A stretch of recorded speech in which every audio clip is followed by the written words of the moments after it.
Claude Autant-Lara, né à Luzarches en 1901 et mort à Antibes en 2000. Avec sa forte personnalité, Claude Autant-Lara se distingue à travers une carrière riche et abondante comme l'un des meilleurs cinéastes de l'écran français. Il a abordé avec succès des genres très différents. Douce 1943, Le diable au corps 1947, L'auberge rouge 1951, Le rouge et le noir 1954, La traversée de Paris 1956, En cas de malheur 1958. À l'époque où l'on devenait metteur en scène qu'après avoir fait ses preuves, suivant une hiérarchie rigoureuse en vigueur pendant de nombreuses années, Claude Autant-Lara débute dans la profession comme décorateur. Il passe à la mise en scène et tourne à Hollywood quelques versions françaises de films américains. C'est surtout sous l'Occupation que son talent va se révéler. 4 films avec Odette Joyeux charment par leur ironie, leur vivacité, leur virulence aussi. Propos recueillis en mars 1990 et enregistrés par nos soins en mars 2025. Vous avez débuté dans le cinéma d'avant-garde. Celle des années 20 était utile. Il n'existait pas encore d'expression cinématographique et il était donc nécessaire d'en rechercher les bases, quelles que soient les directions. J'ai réalisé quelques films d'avant-garde, mais le cinéma doit représenter autre chose que ces petites pirouettes techniques. Et comme tout a été pratiquement trouvé, l'avant-garde d'aujourd'hui est bien inutile. Il ne suffit plus de reproduire des effets esthétiques, mais tout simplement d'avoir du talent, ce qui est très différent. Mieux que nous tous, y compris René Clair, Louise Buñuel avait réussi avec davantage d'originalité dans ce domaine bien particulier. Pour ma part, j'ai vite tourné le dos à ces jeux simplets pour me pencher sur des structures plus sérieuses. Ciboulette n'a pas la place qu'il mérite parmi les grands classiques. Voilà un film qui aurait pu être charmant s'il n'avait pas été massacré par les producteurs. Les rapports que j'ai pu entretenir avec ces messieurs ont d'ailleurs toujours été homériques. J'ajoute que Simone Berriot m'a été imposée par les financiers. Elle n'était pas du tout faite pour le rôle. En quoi a consisté votre collaboration avec Jacques Prévert ?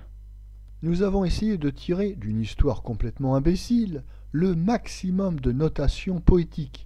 À partir de là, Jacques a écrit un très joli scénario. Je l'avais incité à renforcer certains aspects propres à la fantaisie et à la féerie. Par ailleurs, j'admirais beaucoup l'œuvre de Shakespeare, Le songe d'une nuit d'été, dont la particularité est de présenter des personnages travestis en animaux et parlant comme des humains. L'action de Ciboulette se situe dans une ferme et je suggérais cette idée à Prévert qui, avec sa merveilleuse intelligence, a tout de suite compris ce que je désirais. Ainsi, plusieurs scènes de ce genre, malgré de trop affligeantes mutilations, peuvent-elles garder un certain charme aujourd'hui ? Êtes-vous d'accord avec certaines histoires affirmant que le cinéma des années 30 est avant tout un cinéma d'opérateurs ? La kermesse héroïque, La grande illusion ne sont pas uniquement des films d'opérateurs. Pour ma part, ce qui m'a tenté dans l'expression visuelle, j'ai été moi-même décorateur, relève en premier lieu de la valeur des images. Pourtant, j'ai la photographie en horreur. Chacun son métier, et celui-ci appartient à l'opérateur. Le mien consiste à travailler la qualité d'un plan. Aussi me suis-je servi de ce moyen d'expression afin de toujours privilégier une composition imagée, ce qui suppose un budget correct.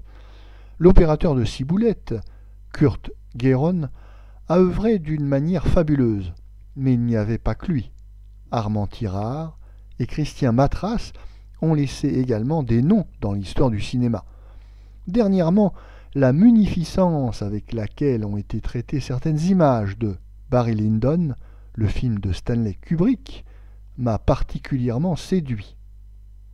Quelle était la situation du cinéma sous l'occupation ?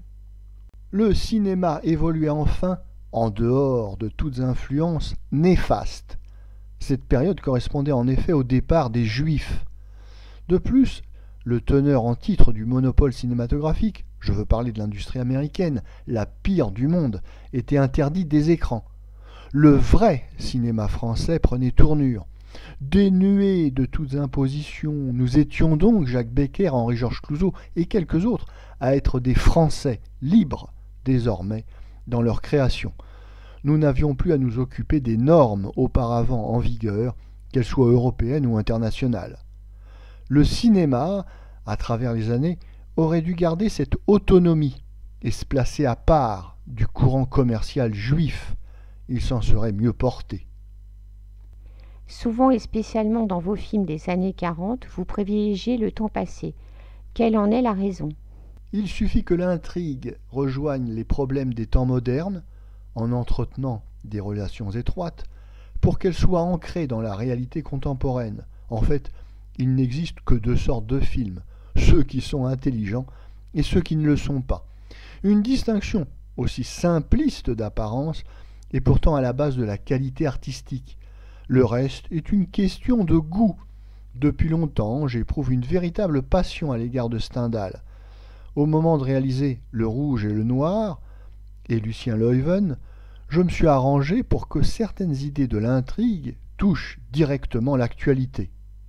Parlons de votre film Douce. L'opposition entre Odette Joyeux et Marguerite Moreno est très heureuse. Il s'agissait d'une confrontation entre une femme âgée et une toute jeune fille. Indispensable, c'était le lien affectif qui les unissait. Le dialogue de Pierre Bost accuse cependant un défaut, celui d'être un peu trop littéraire. Voilà certes un homme de talent, mais sans doute aurait-il été nécessaire d'adopter ici un ton plus discret. Ce dialogue n'a-t-il pas subi quelques coupures? En effet, pendant un temps, plusieurs répliques ont été censurées. Le texte original, par la suite, a été rétabli. Je précise que la faute n'en revenait pas aux Allemands. Eux ne m'ont pas ennuyé. Pas du tout même. La preuve en est, j'ai pu réaliser Douce, film aux propos pourtant virulents. Les nazis, je parle de ceux du cinéma, n'étaient pas des cons. N'oublions pas qu'Alfred Greven, le patron de la Continentale, permit le financement du Corbeau, tout nazi qu'il était. Odette Joyeux a été l'héroïne de plusieurs de vos films. Chiffon, Douce, Sylvie. Son côté serein est-il intervenu dans ce choix? Si je l'ai prise pour 4 de mes films, c'est en partie parce qu'elle déniaisait le personnage de ce qu'on a appelé à un moment donné la jeune fille. Ce registre précis lui convenait parfaitement et elle a su s'y montrer piquante à souhait. Toujours dans Douce, quelle valeur avez-vous désiré donner à ce personnage sombre et énigmatique de la scène finale de l'incendie? Il s'agissait de représenter le destin de Douce. Roger Blin devait apparaître par intermittence dans sa vie, ne faire simplement que passer 4 ou 5 fois au cours du récit. Je me suis aperçu toutefois qu'une telle vision ne pouvait se révéler qu'intellectuelle. Elle ne portait pas. Comme ce personnage était présent dans tous les décors, le spectateur se serait demandé à chaque fois ce qu'il y faisait. J'ai décidé finalement de couper au montage les plans qui le concernaient, excepté bien sûr ceux de la fin du film. L'erreur entretenue par Godard, Bresson, Resnais est qu'ils écrivent pour de petites minorités intellectuelles. Leur cinéma est beaucoup trop cérébral. Ils n'ont pas compris que la pellicule s'apparente à la peau. Elle doit être sensible, vivante, érotique. Je ne suis pas du tout ému par ces types-là. D'une part, ils ne savent pas raconter une histoire, et d'autre part, ils ne s'y intéressent pas. J'ai d'ailleurs pris le parti de ne plus aller voir leurs films, non pas par animosité, mais parce qu'ils ne me touchent pas. J'ai toujours réalisé mes films en y mettant du cœur, de la sorte, je ne me suis jamais trompé, la recette est éternelle. Quelles sont les qualités indispensables à un metteur en scène? Tout simplement avoir du talent. Cependant, celui-ci peut prendre des apparences multiples. Le cinéma est-il un art complet? Tout à fait. Le côté merveilleux et le charme en dépendent. Quelle a été votre règle de conduite? À l'image de l'expression actuelle métro, boulot, dodo, j'ai toujours mené une vie d'un complet ascétisme. Jamais je ne buvais ni ne mangeais de manière outrancière, ne couchais avec mes actrices.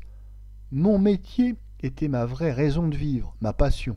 En dehors, je ne m'occupais de rien d'autre. Vous êtes donc d'un naturel exigeant?